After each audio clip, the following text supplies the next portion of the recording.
എടാ ഈ Abraham Lincoln ആരാണെന്ന് ഇപ്പൊ മനസ്സിലായല്ലോ. ഈ കാണുന്ന മൊബൈൽ ഫോണുകളാടാ മലയാള സിനിമയെ നിയന്ത്രിക്കുന്നത്. അറിയോ നിനക്ക്? ഞണ്ണലി നിർത്തി ജർമ്മൻ ടൂറോ കൊണ്ട് സിനിമ നിർമ്മിക്കാൻ പോയിട്ടിപ്പോ ഞണ്ണാങ്കതിയില്ലാതെ എന്റെ ചെരുപ്പ് വെക്കാൻ വന്നിരിക്കുന്നു തെണ്ടികള്. നീയൊക്കെ പ്രൊഡ്യൂസ് ചെയ്യാൻ പോണ പടത്തിന്റെ പേരെന്താ? താരം. എന്താ? ജൂനിയർ ആർട്ടിസ്റ്റ് ആണ് താരം. എന്നാ ഇപ്പൊ കേട്ടോ, പ്രൊഡക്ഷൻ കൺട്രോളറാണ് താരം. നീയല്ല മലയാള സിനിമയിലെ സൂപ്പർ താരങ്ങളെ വരെ ഈ വൈറ്റ് ആൻഡ് വൈറ്റും മൊബൈൽ ഫോണുകളും കൊണ്ട് കൺട്രോൾ ചെയ്യുന്ന ഞാൻ. Daddy phone. മോളെ അത് എടുക്കാനുള്ള ഫോണല്ല, നമ്പർ കൊടുക്കാനുള്ള ഫോണാ. സാറിനെ പോലെ തന്നെ സുന്ദരിയായ വെള്ളക്കുട്ടി. മോളുടെ പേരെന്താ? മോക്ക് പേരില്ല. മുട്ട കഴിക്കുന്ന തിരക്കിനിടയിൽ ഇടാൻ മറന്നതാ. നീ മിണ്ടിപ്പോരുത്. ആരെയാണ് അവിടെ ചില്ലിട്ട് വെച്ചിരിക്കുന്നത്? എന്റെ കൂടെ വന്നവരാ, ജനലിന്റെ അപ്പുറത്താ. ഓ, നിന്റെ കയ്യിലിരിപ്പ് ഇതാണെങ്കിൽ അവരെ ശരിക്കും ചില്ലിട്ട് വെക്കേണ്ടി വരും. സാറേ. ഹായ് നിമ്മി. നീ മിണ്ടിപ്പോരുത്. ഇനി അങ്ങനെ ഒന്നും ഉണ്ടാവില്ല. സാറ് ഞങ്ങളുടെ ദൈവ. ഈ കുട്ടേട്ടന് ഇടയ്ക്ക് എങ്ങനെയാ ആരാ എന്താന്ന് നോക്കാതെ എന്തെങ്കിലുമൊക്കെ പറയും. അത് ദേഷ്യം കൊണ്ടല്ല, ഈ അപസ്മാരം പോലത്തെ രോഗാന്നാ ഡോക്ടർമാര് പറയണത്. ഡോക്ടർമാർക്ക് അപസ്മാരമായിട്ട് തോന്നും, എനിക്കിത് അഹങ്കാരമായിട്ടാ തോന്നണത്.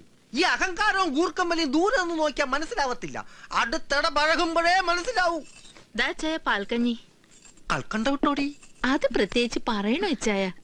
ചേച്ചി പ്ലീസ് ചേച്ചി, ഞങ്ങളുടെ കാര്യം ഒന്ന് സാറിനോട് പറയോ, ജീവിക്കാൻ വേറെ ഗതിയില്ലാത്തോണ്ടാ. അതെ ചേച്ചി, ചേച്ചിയും പണ്ട് ഇവളെ പോലെ ജൂനിയർ ആർട്ടിസ്റ്റ് ആയിട്ട് വന്നതല്ലേ, അപ്പോഴല്ലേ എംബോക്ക് കയറി, അല്ല സോറി സാറ് കയറി.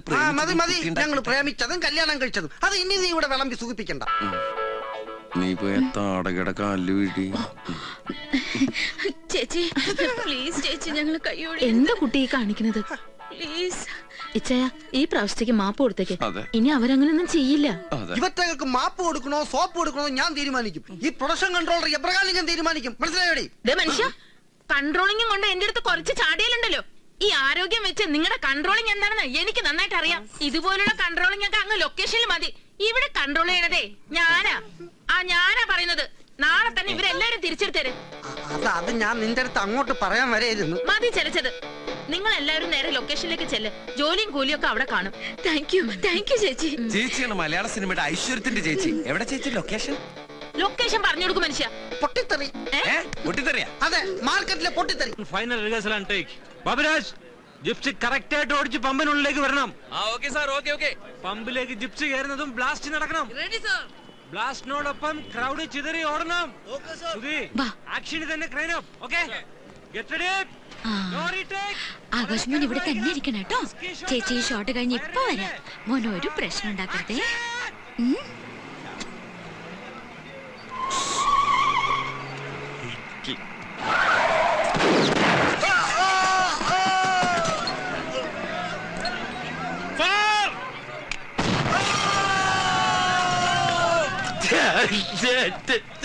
നമ്മൾ കറക്റ്റ് സമയത്ത് എത്തുന്ന ആൾക്കാരില്ലേട്ടാ. ശരി, ഞാൻ തിരിച്ചു വിളിക്കാം. 7 മണി കോൾ ഷീറ്റിൽ ഇപ്പോഴാണോ കയറി വരുന്നത്? അത് സാറേ, ഇവനെ ആശുപത്രിയിൽ നിന്ന് ഡിസ്ചാർജ് ബോംബ് പൊട്ടിക്കുന്നത് ഇവിടെയല്ലേ? അതിനു മുൻപ് ഇതാരും ഇവന്റെ തലയിലിട്ട് പൊട്ടിച്ചത്? അതൊരു വലിയ കഥയാണ്. കഥ എഴുതാൻ നീ ആര്? MTO ലോഹിദാസോ? ദേ, പിന്നൊരു കാര്യം പറഞ്ഞേക്കാം. ഇന്നലെ എന്റെ വീട്ടിൽ നടന്ന പൊട്ടിത്തെറി ഇവിടെങ്ങാനും കൊണ്ട് വിളമ്പിയാ? ഇല്ല സാറേ, ഒരിക്കലും ഇല്ല. നമ്മള് കുടുംബക്കാരാകുമ്പോ പല രഹസ്യം. നമ്മള് കുടുംബക്കാരാ? പോടാ പോടാ. ദൈവമേ, ഇതെവിടെ എത്തിയ? എന്റെ ആറ്റുകാൽ ഭാസ്കര, അങ്ങനെ ഒരു ദൈവം ഇല്ല. ഇത്തരം സന്ദർഭങ്ങളിൽ ഇല്ലാത്ത ദൈവത്തെ വരെ വിളിച്ചു പോകും. നീ എന്തിനാ എന്നെ കെട്ടിയെടുത്ത്? ഞാനല്ല, ആ സുന്ദരേട്ടനാ. സുന്ദരേട്ടൻ ആ തെണ്ടിക്ക് ഇവിടുത്തെ 125 രൂപ ബാറ്റ് അവന് കാവലിരിക്കുന്നതിന് അവിടെ കൊടുക്കാൻ പറഞ്ഞല്ലേ? എവിടെയാണ്? ദാ പമ്പിന്റെ പുറകിലിരിപ്പുണ്ട്. സാരില്ല, ഇപ്പൊ ഞാൻ പറയണതൊക്കെ അനുസരിക്കുന്നുണ്ട്. കണ്ടില്ലേ മിണ്ടാതിരിക്കണത്? പാവം. വിളിക്കുന്നത് കേട്ടില്ലടോ? ഇവിടെ വായി നോക്കി നിൽക്കാതെ അങ്ങോട്ട് ചെല്ലടോ. ഞാൻ ഈ തലയും വെച്ച് അവിടെ നിൽക്കണോ സാർ? എന്നാ ഈ തല വെക്കണ്ട, വല്ല എരിമേരെ പോത്തിന്റെ തല എടുത്ത് വെച്ചോ. അതാകുമ്പോ ഈ ബോഡിക്ക് നന്നായിട്ട് ചേരും. പോയി നിൽക്കണോ പോത്തെ. ഞങ്ങൾ റെഡി ആട്ടോ. എന്തോ പ്രൊഡ്യൂസർ സാർ ഈശ്വരൻ വാരികോരി തരട്ടെ.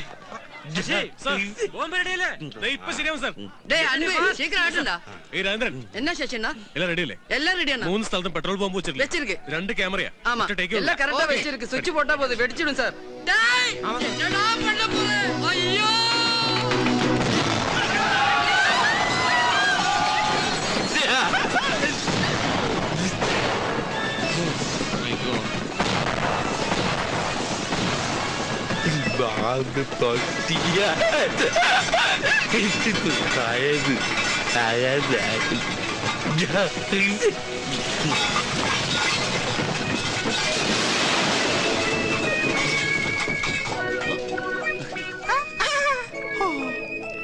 അയ്യോ,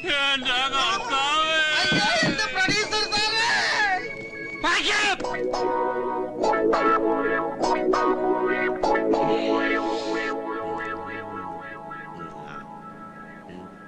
കഴുത്ത് വരെ പെരുമ്പാമ്പ് വിഴുങ്ങി അവന്റെ തലയില് ഹാന ചവിട്ടിന്ന് പറഞ്ഞ പോലെ. നീ നിന്റെ തലയാണ് ഉദ്ദേശിച്ചത്.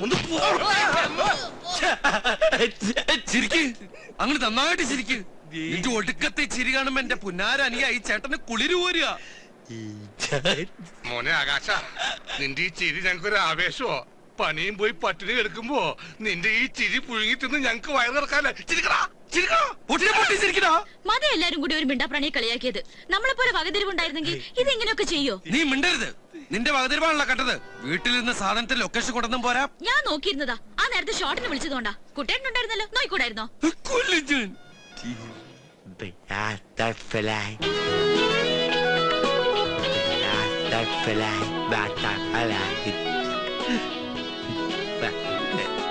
വാട്ടർഫ്ലൈ കൂടെ പറഞ്ഞങ്ങോട്ട് പൊക്കോ. മര്യാദക്കിരുന്നല്ലേ ചുരുട്ടുകുട്ടി ചവിട്ടി പുറത്തെറിഞ്ഞ. ഒന്ന് നിർത്തണുണ്ടോ? കൊറേ നേരായി.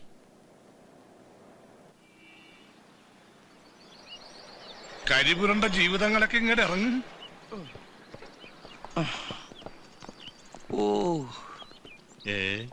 ഇതിലിപ്പോ ആരാ ആനന്ദക്കുട്ടൻ? ആ, മിസ്റ്റർ ആനന്ദക്കുട്ടന്റെ മൊബൈലിൽ വിളിച്ചപ്പോ സ്വിച്ച് ഓഫ്. കാണേണ്ട ഇമ്പോർട്ടന്റ് കാര്യമുള്ളതുകൊണ്ട് ഞാൻ നേരിട്ട് ഇങ്ങോട്ട് വന്നു. ഫോണിന്റെ ബാറ്ററി കരിഞ്ഞുപോയി. പിന്നെ അതുപോലത്തെ വേറെ അനിയന്മാരെ ഏതെങ്കിലും രാജ്യത്ത് പ്രസവിച്ചിട്ടുണ്ടോ എന്റെ അമ്മ? മനസ്സിലായില്ല. മനസ്സിലായില്ല? ഞങ്ങൾ ഈ കോലത്തിൽ പുകഞ്ഞിക്കണ കണ്ട് സാറൊന്നും മനസ്സിലായില്ല. ഇതൊന്നും മേക്കപ്പ് അല്ല സാറേ, ഒറിജിനലാ. സാറ് കൊണ്ടുവന്ന ഈ പുന്നാരനിയൻ ക്ലൈമാക്സ് പൊട്ടിക്കേണ്ട ബോംബ് ഇന്റർവെല് പൊട്ടി. പിന്നെ പേടിപ്പിക്കില്ലടോ. അതോടെ ഞങ്ങളുടെ ലൈഫിന്റെ ക്ലൈമാക്സ് തീർന്നു. എന്തായാലും സാർ കറക്റ്റ് സമയത്തൊന്ന് കാര്യങ്ങളൊക്കെ അന്വേഷിക്കണ്ടല്ലോ. വലിയ ഉപകാരം. സാർ ചെല്ല്. ഞങ്ങൾ ഈ പാവ ഇന്ത്യക്കാര് വല്ല കൂട്ടാത്മഹത്യൊക്കെ ചെയ്ത് ജീവിച്ചോളാം. അല്ലടാ, അപ്പൊ ഞാൻ ഊഹിച്ച പോലെ ഈ അനിയൻ നിങ്ങൾക്കൊരു ബാധ്യതയാണെന്ന് അർത്ഥം. ബാധ്യതയല്ല, ആറ്റം ബോംബ്. ഇവരാണോ സാറേ ഈ ജർമ്മനിയിലെ ബെർലിൻ മതിൽ പൊളിച്ചത്? ആ ആറ്റം ബോംബിനെ വല്ല ആഫ്രിക്കയിലോ അന്റാർട്ടിക്കയിലോ എവിടെയെങ്കിലും കൊണ്ടിട്ട് പൊട്ടിക്കാൻ എന്തെങ്കിലും ചെയ്യാൻ പറ്റുന്നുണ്ട് ട്രാവൽ ഏജൻസി? അങ്ങനെ ഒരു സാധ്യതയെ കുറിച്ച് സംസാരിക്കാനാ ഞാനിപ്പോ വന്നിട്ടുള്ളത്. എന്തായാലും സാറേ, എന്തായാലും അയാൾ ഇന്ത്യൻ പൗരനായിട്ടില്ല. ഇതുപോലെ ഒരാളെ അങ്ങനെ ആക്കാൻ ഒരുപാട് നൂലാമാലകളുണ്ട്. ഇതിപ്പോ അതിന്റെ ഒന്നും ആവശ്യമില്ല. ഇതോടെ നിങ്ങളുടെ പ്രശ്നങ്ങൾ തീരുകയും ചെയ്യും. 14 റീൽ ഓടിക്കാതെ വേഗം ക്ലൈമാക്സ് പറ സാറേ. അതായത് അയാൾ വന്നിട്ടുള്ള ജർമ്മനിന്നാണല്ലോ, അങ്ങോട്ട് തന്നെ അയാളെ തിരിച്ചയക്കുക. അവിടെ അയാളെ ഏറ്റെടുക്കാൻ, എന്ന് വെച്ചാൽ ദത്തെടുക്കാൻ ഒരു മലയാളി ഫാമിലി തയ്യാറാണെന്ന് പറഞ്ഞ് ഞങ്ങളുടെ ഓഫീസുമായി ബന്ധപ്പെട്ടിട്ടുണ്ട്. അവർക്ക് അയാളെ അവിടെ വെച്ച് ചെറുപ്പം മുതലേ അറിയാത്രേ. ഇങ്ങനെ ഒരുത്തിന് അവർക്കെന്തിനാ? സാധാരണ കുട്ടികളല്ലേ ദത്തെടുക്കാറ്. അവര് ജർമ്മൻകാരല്ലേ, നമ്മൾ ഇന്ത്യക്കാർക്ക് ഇതൊന്നും അറിയില്ലല്ലോ. ഞങ്ങളുമായി ബന്ധപ്പെട്ട മിസ്റ്റർ സാമുൽ ഐസക് അവിടുത്തെ ഏറ്റവും വലിയ കോടീശ്വരനായ മലയാളിയാ. ലൈഫ് ലോങ് നിങ്ങളുടെ അനിയന്റെ കാര്യം അവിടെ സേഫ് ആയിരിക്കും. അക്കാര്യം ഞങ്ങളുടെ കമ്പനി ഗ്യാരണ്ടി തരാം. മിസ്റ്റർ ആനന്ദക്കുട്ട ആലോചിച്ച് മറുപടി പറഞ്ഞാൽ മതി. ഞാൻ വൈകിട്ട് വിളിക്കാം. അല്ല സാറേ, ഒന്നിന്നേ. സംഗതി ലൈഫ് ലോങ് അവന്റെ കാര്യം സേഫ് ആയിരിക്കും. പക്ഷെ ഈ ഏട്ടന്റെ നിലയിൽ എന്റെ കാര്യം ഇവിടെ സേഫ് അല്ല. അവൻ കാരണം എനിക്ക് ലക്ഷക്കണക്കിന് രൂപ നഷ്ടമുണ്ട്. അതെനിക്ക് കിട്ടണം. അത് മാത്രം കിട്ടിയ എന്താ കാര്യം? നമ്മുടെ ജോലി വരെ പോയില്ലേ? അതിനൊരു നഷ്ടപരിഹാരം ഉണ്ടാവണ്ടേ? അപ്പൊ ഞാൻ പറയല്ല, എല്ലാവരും കൂട്ടി ഒരു സാറേ ഞാൻ പറയാം. പറയാൻ വരട്ടെ, ഒന്നുകൂടി ഒന്ന് ആലോചിച്ചിട്ട്. ഇനി എന്തൊട്ട് ഇത്ര ആലോചിക്കാൻ? സാറേ, ഏതാണ്ടൊരു 2, 4, 5, 6, 7, 8, 9, 10, 10 ലക്ഷം രൂപ എനിക്ക് കിട്ടണം. എത്രയെന്ന്? 10 ലക്ഷമെങ്കിലും മതിയല്ലടാ. ഓക്കെ, ഈ കാര്യം ഞാൻ അവരെ അറിയിക്കാം. പണത്തിന്റെ കാര്യത്തില് അവര് വില്ലിങ് ആവുന്നാണ് എന്റെ ധാരണ. പക്ഷേ ഇത്രയും വലിയ തുക. എത്ര വലിയ തുക? സാറല്ലേ പറഞ്ഞ അയാളടുത്ത് കോടീശ്വരന്ന്. ഇത് അയാൾക്ക് മൂക്കപ്പടി വാങ്ങിക്കാനുള്ള കാശേ ഉള്ളൂ. സാറ് പറഞ്ഞാ മതി, അല്ലെങ്കിൽ ഞങ്ങൾ അവനെ വിട്ടു തരുന്നില്ല. ഒന്നുമില്ലെങ്കിൽ അവൻ എന്റെ അനിയനല്ലേ. എനിക്ക് നല്ല വിഷമമുണ്ട്. അല്ലടാ, എന്നോട് ഉണ്ട് ഉണ്ടോ? എന്തായാലും അദ്ദേഹമായിട്ട് സംസാരിച്ചിട്ട് ഞാൻ വിവരം അറിയിക്കാം. അല്ല സാറേ, ഇനിയിപ്പോ ഈ കാശിന്റെ കാര്യത്തിൽ അല്ലറ ചില്ലറ അഡ്ജസ്റ്റ്മെന്റുകൾക്ക് വേണമെങ്കിൽ ആവാട്ടോ. ഈ കാര്യത്തിൽ എന്റെ മനസ്സലി, ഞാനൊരു മനുഷ്യനല്ലേ. അല്ലടാ, അല്ലടാ ആണ്. എന്റെ കാര്യം എന്തിനാ ഞാൻ വേറെ ആളോട് ചോദിക്കണേ? അല്ലടാ. ശരി, ഞാൻ നിങ്ങളെ വിളിച്ചോളാം. അല്ല സാറേ, ഏതെങ്കിലും പേപ്പറിൽ എപ്പോ ഒപ്പുണ്ടെന്ന് വെച്ചാൽ അപ്പം ഇങ്ങോട്ട് വിളിച്ചാൽ മതി. ഈ ഫോൺ ഇന്ന് മുതൽ ഫുൾ ടൈം ഓൺ ആക്കി വെക്കും. എവിടെ എന്റെ പുന്നാരനിയൻ? എനിക്ക് കെട്ടിപ്പിടിച്ചൊരു ഞാൻ അന്നേ പറഞ്ഞില്ലേ അവൻ ജർമ്മനിയിൽ നിന്ന് വന്ന പച്ചക്കുതിരയാണെന്ന്. നീ അങ്ങനെ പലതും പറഞ്ഞാണ്. എനിക്കതൊക്കെ ഓർത്തിരിക്കാൻ പറ്റൂ. എന്റെ കൊരാളെ ഇങ്ങോട്ട് വാ കുട്ടി. നീ അകത്ത് ചെന്ന് നമ്മുടെ പച്ചക്കുതിരയ്ക്ക് വല്ല വെക്കോല പുല വല്ല മുതിര പഴംപുരി എന്തെങ്കിലും പുഴുങ്ങി ഉണ്ടാക്കി കൊടുക്കുമോളെ. ആകാശോ